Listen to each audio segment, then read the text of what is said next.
Picture this. You're running a billion-dollar music empire. Global artists, major deals, top-tier influence. Then suddenly, you're on video, in tears, admitting the whole company is broke. That's not a movie scene. That's real life. And it happened to Roc Nation. But that's just the beginning. Add in high-stakes lawsuits, internal family betrayal, celebrity backlash from names like Nicki Minaj, and what you get is a full-blown crisis at the heart of one of hip-hop's most powerful empires. In this video, we're diving deep into Roc Nation's unraveling, from the boardroom to the courtroom.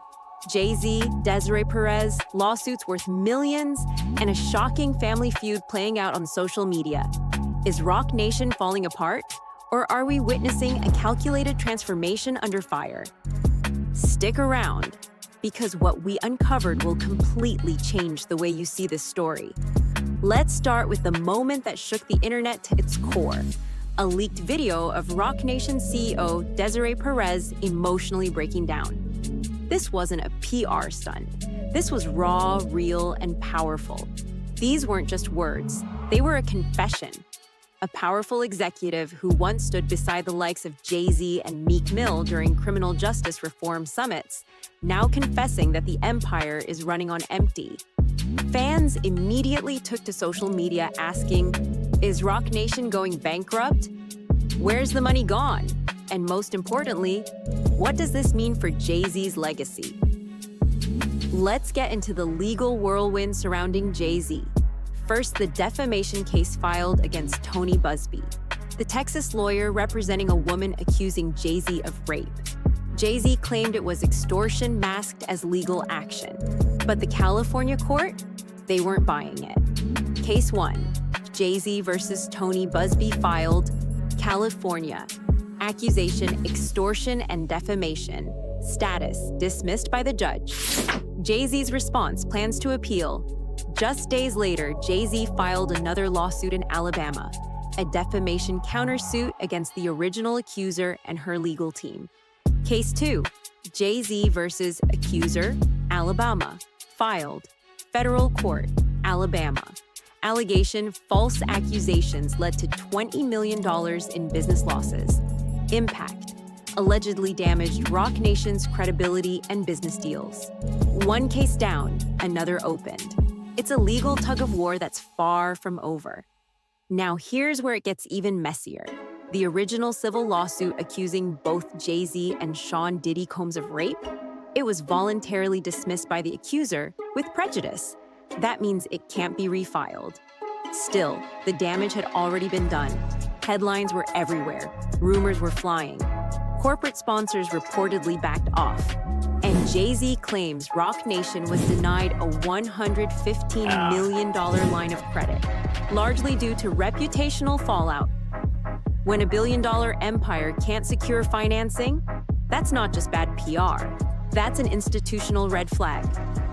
Daughter, DeMauri Hadley. Lawsuit, DeMauri Hadley versus Desiree Perez. Allegation, wrongful detainment using the Baker Act in Florida. Claim, Perez used her power to disrupt her daughter's marriage evidence.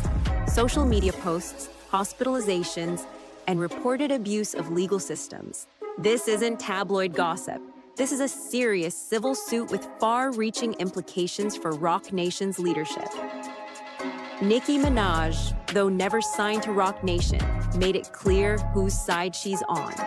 She publicly backed Hadley, reposting Barb's accounts, adding cryptic comments, and even hinting that she has juicy confirmations about Perez. Whether you see it as shade or solidarity, one thing's certain. Nicki Minaj backing Perez's daughter made this way more than a private family matter. It became a public showdown, with one of music's biggest names seemingly turning against Roc Nation's leadership. And that created a ripple effect. Fans started to dig. More old interviews, cryptic posts, and theories started flooding timelines, raising questions not just about Perez's role, but Roc Nation's entire internal culture. Let's talk numbers. The most alarming indicator of Roc Nation's decline might not be the lawsuits, it's the money trail, or the lack of it. Jay-Z reportedly told the court that Roc Nation was denied a $115 million line of credit. Now, this isn't just any bank loan. This was meant to fuel operations, growth, new deals. Banks don't say no to companies they trust. When they do, it means their risk assessments are flashing red. Too many lawsuits, too much negative press, too much uncertainty. Add that to Desiree Perez's now infamous quote, "We're broke." And suddenly, the house of cards looks very real. So where does Roc Nation go from here? Can it even recover? Here's what we think might happen next. Prediction 1, leadership shakeup. If media and industry pressure grows, Desiree Perez may step down or take a public backseat to allow Roc Nation to rebrand and rebuild. Prediction 2, Jay-Z repositions himself. Jay-Z might pivot back into music, major business acquisitions, or philanthropy to shift focus and distance himself from these controversies.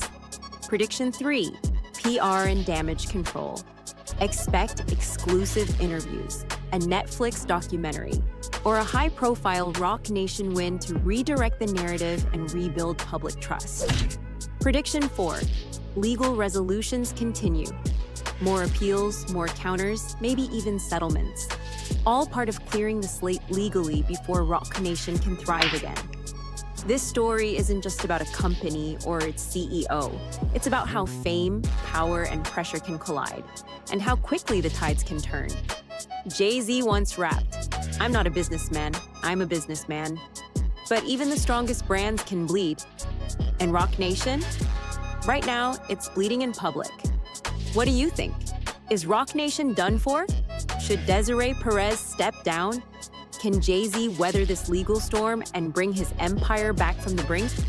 Drop your thoughts below. I read every comment. If this deep dive gave you a clearer picture of what's going on behind the scenes, smash that like button. Subscribe for more real talk and turn on notifications. Because part 2 is coming soon, and we've got even more receipts.